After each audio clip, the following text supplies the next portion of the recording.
Everyone knows Mr. White, the one with all the money, the one who gets up at 5 every morning just to hit the gym, the one with $12 million mansion properties across 6 different countries and 6 different states, the one who owns 5 fitness gyms around the world, the one with the luxury cars, the clothes, and the jewelry. That's who the world knows. But who is Messiah White? Messiah is just this kid born and raised in the Bronx of New York. A kid people always assumed had a silver spoon in his mouth. But the truth is, they never knew my story. They never saw what it took to build the life everybody thinks was handed to me.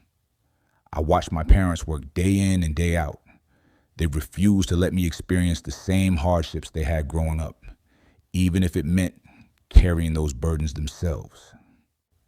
My dad had been working since he was 18 at his father's cake shop, White's Bakery. Some days, they baked over 2,000 cakes. He inherited that passion from my grandfather, who eventually handed the bakery down to him. My mom worked as a waitress at Pink Perfect Diner. She genuinely loved what she did.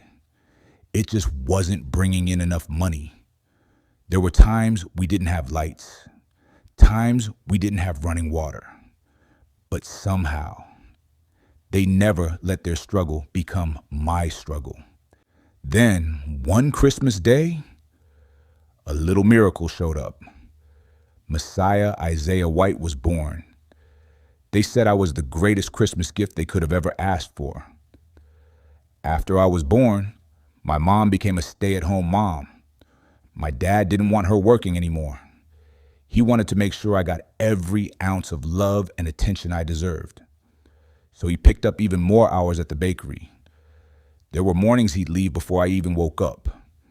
And sometimes he wouldn't make it back home until the next day. As a kid, I thought it was normal. I just knew I got to eat cake for breakfast. Looking back now, I realized what he was sacrificing. Even though he worked all those hours, I never once questioned whether I was his priority, because I always was. You know, growing up, I was never the trouble child. I never really got into trouble. My mindset was just different from a lot of kids my age. Where we lived, there was a basketball court about 2 doors down from our house. I used to sit there watching all the older kids hoop, wishing I could jump in with them, but I was too little. So my parents signed me up for the basketball team at my elementary school. I made the little nights, and I won't lie, I had fun. I was finally doing something I'd always dreamed about. Not to flex or anything, but I was the best player on that team. Now, basketball was fun, but it wasn't my calling. That didn't happen until middle school. That's when I found something that brought out a completely different beast in me. Football. Basketball was never something I planned on playing forever. I just wanted to know what it felt like to play with the big kids. Football was different. My love for football actually goes all the way back to when I was in diapers. My grandfather bought me my very first football, and I carried that thing everywhere. The moment I joined the team, it became eat, sleep, breathe football. I couldn't have asked for a better group of teammates. And honestly, that's when my life really started changing. I started making headline after headline after headline. But I never let football become an excuse to slack off in school. I stayed on the honor roll because I knew the rules. Fail one class, you're off the team. I played wide receiver, and there wasn't no way I was about to lose my spot over a report card. I made sure I never even came close to making a C. Now, with success comes attention, and with attention comes hate. There were kids at school who thought they were going to bully me, trick me out of my position, even jump me. I was an only child. I didn't have a big brother waiting around to fight my battles. So I learned how to fight my own. I became a heavyweight boxing champion. I had one of the best coaches anybody could ask for, and I won every junior boxing match I competed in. There was one bully I'll never forget. I won't even say his name. He stayed giving me problems until one day we were out on the football field. I was already having a bad day, and he pushed me past my limit. I beat him. Senseless. Senseless. The funny part is, nobody knew I was a competitive boxer. That's exactly why you shouldn't bother people. You never know what somebody knows or what they're capable of. After that day, I never had another problem with him or anybody else. Now, we both got suspended. Thankfully, football season was on break, so I didn't miss any games. But the fight made headlines. And looking back, I regretted letting my emotions get the best of me for a long time. Even though I defended myself, I still wish it never had to happen. One of my favorite memories as a kid was getting this one toy car I wanted for the longest. Every time me and my dad walked into Walmart, I'd go straight to that aisle just to look at it. I don't know what it was about that car. I just had to have it. I'll never forget that Christmas. We were staying over at my Pop-Pop's and Gigi's house. My parents had brought all the Christmas presents over there, and I couldn't wait for Christmas morning. The second I opened that gift, man, I think I was the happiest kid alive. Some kids wanted bikes. Some wanted scooters. Me? I wanted that one toy car. Of course, I got other things too, like game consoles and everything else that was on my list. But that car, that was the one. Now, my birthday falls on Christmas Day, so I've always felt a little spoiled. I got Christmas gifts and birthday gifts, and I even got to go see Santa and tell him what I wanted for my birthday and Christmas. Now that's a deal you can't beat. My parents always celebrated my birthday the very next day because they never wanted me to feel like Christmas took away from my birthday. They threw me the biggest race car themed for my 13th birthday party. This was when I got my very first diamond chain. No other kid around me had one. I'm not gonna lie. I thought I was the man. Looking back now, it wasn't really about the chain. It was about how my parents always found a way to make me feel special. No matter what was going on, they made every birthday feel like the biggest day in the world. And to this day, my 13th birthday is still my favorite birthday I've ever had as a kid. Now, going into my high school years, this is where I really became the big dog. I was the cool jock, had a few diamond pieces around my neck, and life was moving pretty fast.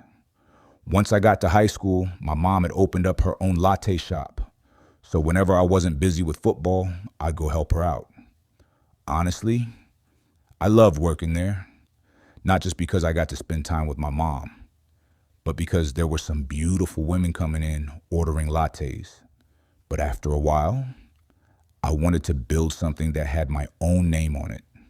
So I opened my first business, a luxury car wash called Luxury Clean.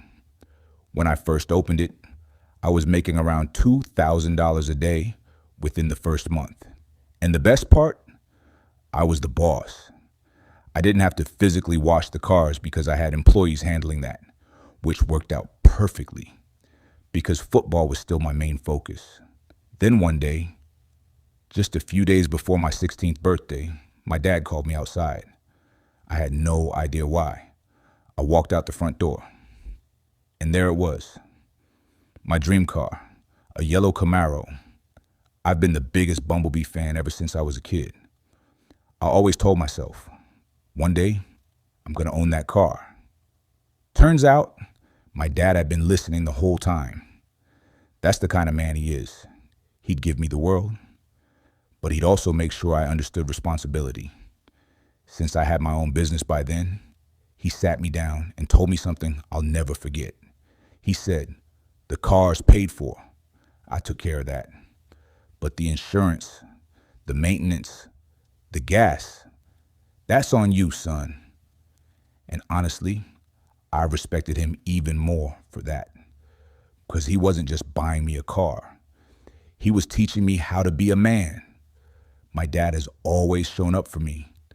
He's always made sure I had everything I needed and a whole lot of things I simply wanted.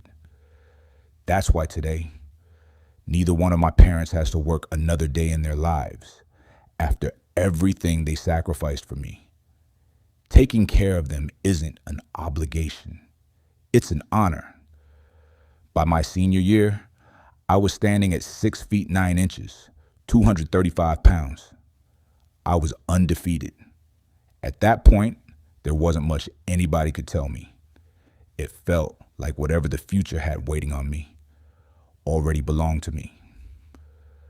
Looking back, that was probably the peak of my football career. Everything was happening so fast.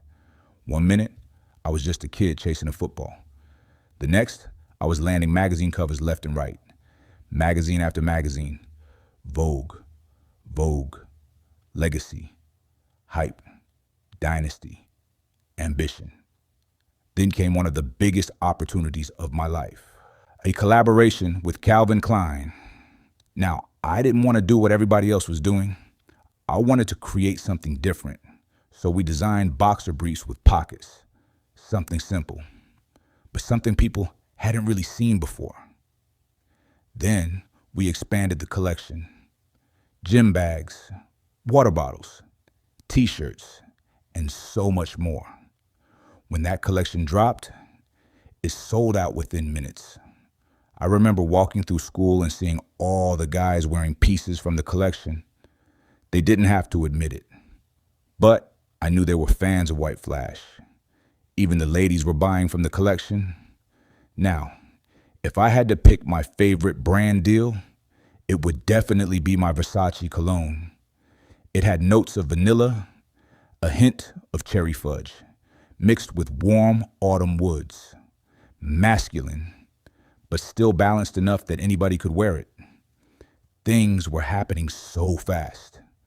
Sometimes I had to stop and remind myself, this was the same kid people thought had life handed to him. The truth was, I had just been blessed enough to see years of hard work finally start paying off. Then, graduation day finally arrived, and I couldn't have been happier. Of course, my parents were right there beside me, just like they'd always been. From the day I was born, they never left me. They never made me feel like I was missing even an ounce of love. No matter how busy life got, they always showed up. No matter how busy my mama was running her latte shop, or how busy my dad was being the cake boss at White's Bakery. They never missed a football game. They never missed a photo shoot. They never missed a birthday. They never missed a single moment that mattered to me. But through all 4 years of high school, from 9th grade all the way to 12th, I met my best friend. I wanted to save the best for last. Because honestly, there isn't a book long enough for me to explain how much I love this woman. She loved me before there was a Mr. White. She only knew Messiah White. She was there before the headlines, before the magazine covers, before the business deals, before the multi-millions. She fell in love with me, not my success. And the reason I'm able to love her the way I do is because of what my parents showed me growing up. They weren't perfect. They had disagreements just like everybody else. But they never let me grow up believing love meant walking away. They let me see them apologize. They let me see them take accountability. They let me see what fighting for each other looked like instead of fighting against each other. But the day I met her, I just knew. I knew one day she'd be my wife. She always tells me how lucky she is to have me. But what she doesn't know is I'm really the luckiest one alive. I'll spend the rest of my life trying to love her the same way she's loved me from the very beginning. After high school, I went straight to college. I wanted to experience campus life. I wanted to see what that chapter of life felt like. But while I was busy planning my future, life had plans of its own. One day, something came knocking at our door. And honestly, it was the cutest little blessing that ever could have. We were having our first child. I'm not gonna lie. I was terrified. Not because of money. Hell no. Money was never my concern. My car wash business was bringing in around $10,000 a day. I'd already made over $500,000 from magazine shoots. The Calvin Klein collaboration had brought in over $3 million. Financially, oh yeah, we were going to be okay. What scared me was whether I could be the kind of father my dad had been to me. If somebody asked me to describe my father in one word, I'd say, my superhero. And all I wanted was for my son to grow up feeling the exact same way about me. I remember somebody telling Matt, when something is important enough to you, you'll never have to question if you'll make time for it, because you simply will. That stayed with me. So I made a decision. I left college, bought me and my little family a beautiful townhome, and I gave everything I had to becoming the man they deserved. I live a lifestyle that took me forever and forever just to get here. Can't believe I survived the brutal. I'm just a kid from the Bronx, was slanging bricks. I know they can't believe it that I got all these achievements. I got a business that's worth millions. Rags to riches, all these bags and bitches, all these diamonds glistening. Bank account looks like phone number digits. Just when I thought life couldn't possibly get any better, a little something pink came along to spin my life around just one more time.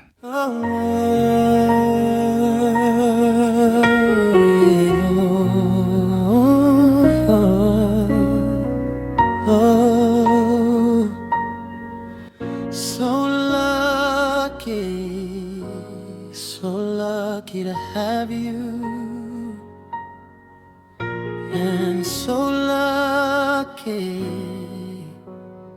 I chose you. So lucky, say we do.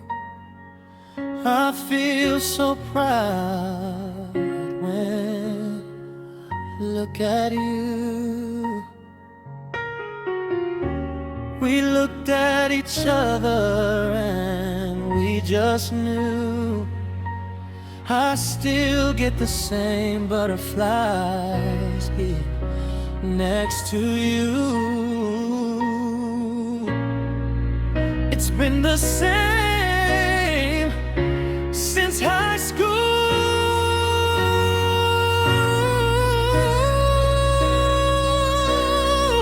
I couldn't imagine if it wasn't with you.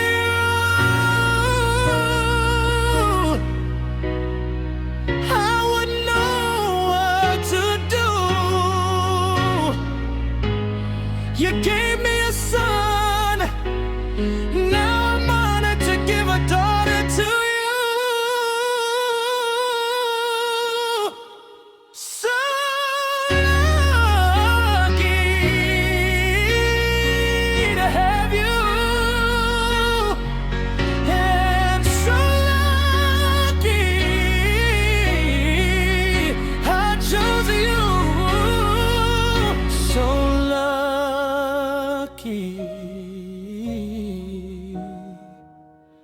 you said I do.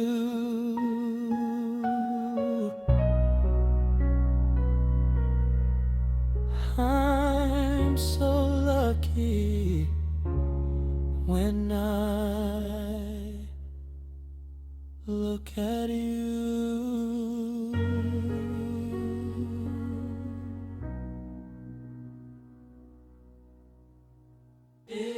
We looked at each other and we just knew. I still get the same butterfly